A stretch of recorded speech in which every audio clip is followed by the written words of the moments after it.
Je dois le dire, je m'étais totalement trompé sur The Last One de Gunna.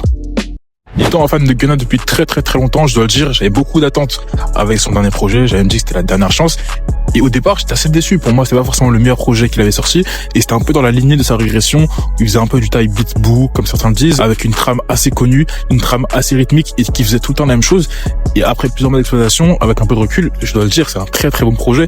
Sûrement pas son meilleur, sûrement pas au niveau de ceux qu'on avait en 2018, 2019, 2020.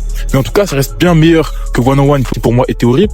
Là, le projet, même s'il n'est pas forcément le mieux écrit lyricalement, et que les instruments ne sont pas forcément révolutionnaires, qu'on ne peut voir sur Wanna, il y a quand même de très bons sons. Ça reste assez enjaillé, ça reste assez rythmique, ce qui fait qu'on s'ennuie très peu.